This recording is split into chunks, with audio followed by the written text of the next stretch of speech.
అందరికీ నమస్కారం అండి. స్వాగతం సుస్వాగతం మన ఛానల్కి. ఈరోజు వీడియోలో ఈ 2023 సంవత్సరము డిసెంబర్ 23వ తారీఖు నాడు శనివారం రోజున వైకుంఠ ఏకాదశి సందర్భంగా రోజున పూజా విధి విధానం అనేది ఏ విధంగా చేసుకోవాలి, ఎలాంటి నియమాలు అనేవి పాటించాలి, ఉపవాసం అనేది ఏ విధంగా చేయాలి, ఎటువంటి పుష్పములతోటి స్వామివారిని అర్చించాలి, ఏ విధమైనటువంటి నైవేద్యములను సమర్పించాలి, అలాగే ఏ విధమైనటువంటి శ్లోకములు మంత్రములు చదువుకోవాలి, ఇలా పూర్తి సమగ్ర సమాచారం గురించి ఇప్పుడు ఈ వీడియోలో తెలుసుకుందాము. వీడియోలోకి వెళ్లే ముందు మన ఛానల్ని మొదటిసారిగా ఎవరైనా చూస్తుంటే ప్లీజ్ సబ్స్క్రైబ్ చేసుకుని పక్కన ఉన్నటువంటి బెల్ ఐకాన్ని యాక్టివేట్లో ఉంచుకోవడం ద్వారా నేను ఏ వీడియో చేసినా మీకు నోటిఫికేషన్ ద్వారా వచ్చేస్తుందండి. వీడియోని స్కిప్ చేయకుండా చూడండి, అప్పుడే మీకు పూర్తి సమాచారం అనేది తెలుస్తుంది, అర్థమవుతుంది కూడా. ఇంకా వీడియోలోకి వెళ్లి వైకుంఠ ఏకాదశి పూజా విధానం గురించి తెలుసుకుందామా? మరి మనకి ఏడాదికి 24 ఏకాదశులు వస్తాయి. సూర్యుడు ఉత్తరాయణకి మారేటువంటి ముందు వచ్చే ధనుర్మాస శుద్ధ ఏకాదశిని వైకుంఠ ఏకాదశి లేదా ముక్కోటి ఏకాదశి లేదా పుత్రదా ఏకాదశి అని అంటారు.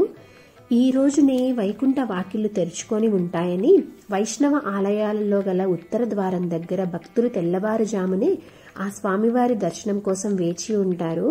ఈ రోజు మహావిష్ణువు గరుడ వాహనుడై 3 కోట్ల దేవతలతో భూలోకానికి దిగివచ్చి భక్తులకి దర్శనమిస్తారు కనుక ఇది 3 కోట్ల ఏకాదశులతో సమానమైన పవిత్రతని సంతరించుకున్నందువలన దీనికి ముక్కోటి ఏకాదశి అని పేరు వచ్చింది అని కూడా చెప్తారండి.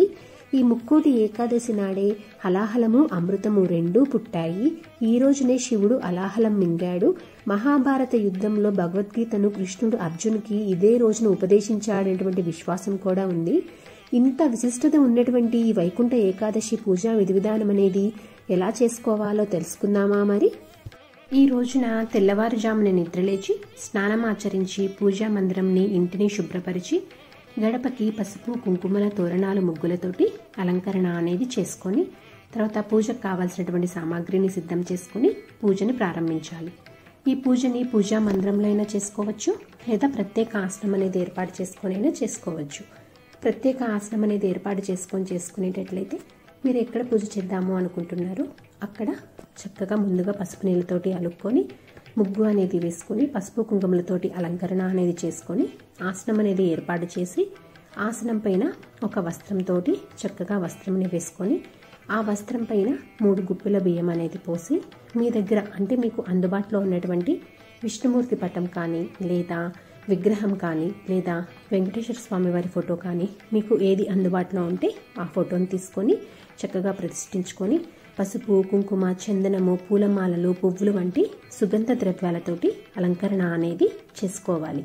కొందరు వారికి ఉన్నటువంటి ఆచారం ప్రకారము విష్ణుమూర్తి పటం లేదా విగ్రహం ముందు కలశం పెట్టుకొని పూజ అనేది కూడా చేస్తారు. ఈ వైకుంఠ ఏకాదశి రోజున జాజి పువ్వులతోటి అల్లినటువంటి మాలని విష్ణుమూర్తికి సమర్పించినట్లయితే సర్వపాపాలు తొలగిపోతాయని పురాణాలు చెప్తున్నాయి. అందుచేత మీకు దొరికితే కనుక జాజిమాలని విష్ణుమూర్తి పటానికి వేయడానికి ప్రయత్నం చేయండి. అలాగే పూజకి తామర పువ్వులు దొరికితే కనుక తామర పువ్వులను కూడా ఉపయోగించడానికి ప్రయత్నం చేయండి.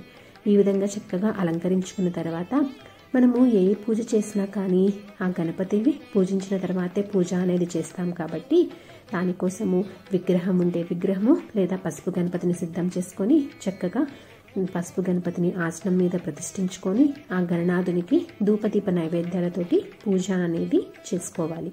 ముఖ్యంగా ఈ వైకుంఠ ఏకాదశికి కటిక ఉపవాసం అనేది చాలా ముఖ్యమైనది. ఈ వైకుంఠ ఏకాదశి రోజు నాడు చేసేటువంటి ఉపవాసం అనేది మిగతా 23 ఏకాదశులు ఉపవాసం ఉన్నట్టే అని విష్ణు పురాణం చెబుతుంది. ఈ వైకుంఠ ఏకాదశి రోజు మురా బియ్యంలో దాక్కుంటాడని, అందుకే బియ్యంతో చేసినటువంటి ఏ పదార్థం తినకుండా ఉండాలి అని చెప్పి అంటారు. ఇందుకోసము ఉపవాసం అనేది ఏ విధంగా చేయాలి అంటే కనుక దశమి రోజు రాత్రి నుంచే ఉపవాసం అనేది ఉండి ఏకాదశి రోజున కేవలం తులసి తీర్థాన్ని స్వీకరించాలి. మరునాడు ఉదయము ఎవరికైనా అన్నదానం అనేది చేసి ఆ తర్వాత ఆహారం అనేది స్వీకరించాలి. ఈ ఏకాదశి రోజు నాడు అన్నదానం ఎట్టి పరిస్థితుల్లోనూ చేయకూడదు. బ్రహ్మచర్యం అనేది పాటించాలి. చెడు మాటలనేవి మాట్లాడకూడదు. ఇతరులను నిందించకూడదు. ఈ విధంగా గణనాథునికి పూజ అనేది చేసుకున్న తర్వాత ఆ శ్రీమన్నారాయణ్ణి కూడా యథావిధిగా పూజ అనేది చేసుకోవాలి. ముందుగా శ్రీమన్నారాయణ్ణి కూడా చక్కగా పసుపు కుంకుమలతోటి అలాగే ధూపదీప నైవేద్యాలతోటి శ్రీమన్నారాయణ్ణి పూజ అనేది చేసుకోవాలి. ఈరోజు ముఖ్యంగా తులసి దళాలని తప్పకుండా సమర్పించాలి శ్రీమన్నారాయణకి. అష్టోత్తర శతనామావళి చదువుతూ తప్పకుండా తులసి దళములని సమర్పించాలి. అలాగే నైవేద్యంగా మీకు వీలైనటువంటి తీపి పదార్థాలని చేసి పెట్టవచ్చు. అలాగే మీకు అందుబాటులో ఉన్నటువంటి ఏవైనా పండ్లని కూడా నైవేద్యంగా పెట్టవచ్చు. ఈ వైకుంఠ ఏకాదశి రోజు నాడు ఇంకొకటి ముఖ్యంగా చేయవలసింది వైకుంఠ ద్వార దర్శనం, అంటే ఉత్తర ద్వార దర్శనము. తప్పకుండా దేవాలయాలకు వెళ్ళి వీలైతే కనుక ఉత్తర ద్వార దర్శనం చేసుకుంటే చాలా మంచిది. ఒకవేళ కుదరని పక్షంలో మనకి టీవీలలో వాటిల్లో కూడా ప్రత్యక్ష ప్రసారం అనేది చూపిస్తూ ఉంటారు కదండి, ఆ విధంగా అయినా చూడవచ్చు. వీలైతే కనుక వెళ్ళి దర్శనం చేసుకుంటే చాలా ఉత్తమము. ఈ వైకుంఠ ఏకాదశి రోజు నాడు చేసేటువంటి విష్ణు పూజ అయినా కానీ, గీతా పారాయణం కానీ, గోవింద నామస్మరణం కానీ, పురాణ శ్రవణం కానీ మోక్ష ప్రాప్తి కలిగిస్తాయి. ఇవన్నీ చేయడం కుదరకపోయినా కనీసము ఓం నమో నారాయణాయ, ఓం నమో నారాయణాయ, ఓం నమో నారాయణాయ అనే మంత్రాన్ని వీలైనన్నిసార్లు జపిస్తే మీరు అనుకున్నటువంటి కార్యాలు దిగ్విజయంగా పూర్తవుతాయి. ఇంకా ఈ వైకుంఠ ఏకాదశి రోజు నాడు మీకు ఒకవేళ వీలైతే కనుక పిండి దీపాలను కూడా వెలిగించితే చాలా ఉత్తమము. అలాగే ఈ వైకుంఠ ఏకాదశి రోజు నాడు కనుక శ్రీహరిని ఆరాధిస్తే 1000 సంవత్సరాలు తపస్సు చేసినటువంటి పుణ్యం కలుగుతుందని నమ్ముతారు. ఈ వ్రతాన్ని ఆచరించడం వలన సంతానం లేని వారికి తప్పకుండా సంతానం కలుగుతుంది. అందుకే దీన్ని పుత్రదా ఏకాదశి అని కూడా అంటారండి. ఈ పుత్రదా ఏకాదశి గురించి ఒక కథ కూడా ఉంది, అదేమిటో తెలుసుకుందామండి ఒకసారి.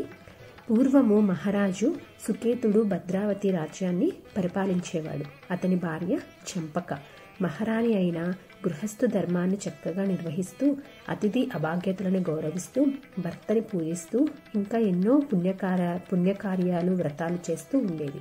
వారికి పుత్రులు లేకపోవడం జీవితంలో తీరని లోటుగా మారింది. వారు పుత్రకాంక్షతో ఎన్నో తీర్థాలను సేవిస్తూ ఒక పుణ్యతీర్థం వద్ద కొందరు మహర్షులు తపస్సులు చేసుకుంటున్నారనే వార్త తెలుసుకొని వారిని సేవించి తనకు పుత్రభిక్ష పెట్టమని ప్రార్థిస్తారు. వారు మహారాజు వేదను గ్రహించి మీకు పుత్ర సంతానం భాగ్యం తప్పకుండా కలుగుతుందని దీవిస్తూ, నేడు పుత్రదా ఏకాదశి కావున నువ్వు నీ భార్యతో ఈ ఏకాదశి వ్రతాన్ని ఆచరించిన ఎడల మీ కోరిక తప్పకుండా నెరవేరుతుందని చెప్తారు. అంతా ఆ వ్రత విధానాన్ని వారి ద్వారా తెలుసుకొని వారికి మనఃపూర్వకంగా ప్రణమిల్లి సెలవు తీసుకుంటాడు. వెంటనే నగరానికి చేరుకొని జరిగిన విషయాన్ని భార్యకి చెంపకి చెప్తాడు. ఆమె సంతోషించి వారిద్దరు భక్తి శ్రద్ధలతోటి శ్రీ లక్ష్మీనారాయణని పార్వతీ పరమేశ్వరుని పూజించి మహర్షులు ఉపదేశించిన విధంగా ఏకాదశి వ్రతాన్ని చేస్తారు. అనంతరం కొద్ది కాలానికే కుమారుడు కలుగుతాడు. ఆ పిల్లవాడు పెద్దవాడైన తర్వాత తల్లిదండ్రుల కోరిక ప్రకారము యువరాజు అవుతాడు. ఆయన పరిపాలనలో ఏకాదశి వ్రతాన్ని ప్రజలందరి చేత చేయిస్తాడు. పుత్రద ఏకాదశి గొప్పతనాన్ని వివరించేటువంటి కథ ఇదేనండి. ఈ వైకుంఠ ఏకాదశి రోజు నాడు కటిక ఉపవాసం చేయలేని వారు, ఆరోగ్యం సహకరించలేని వారు పాలు పండ్లనైనా తీసుకోవచ్చు, లేదా తులసిని వాటర్లో వేసుకుని తాగుతూ ఉన్న ఆరోగ్యానికి మంచిది. సూర్యభగవానికి సంబంధించినటువంటి రోజు కాబట్టి ఆ సూర్యభగవాన్ని పూజించడం వల్ల ఆరోగ్య సమస్యలు అనేవి కూడా నయమవుతాయండి. సో ఇదండి వైకుంఠ ఏకాదశి పూజా విధి విధానం అనేది తెలుసుకున్నాం కదా.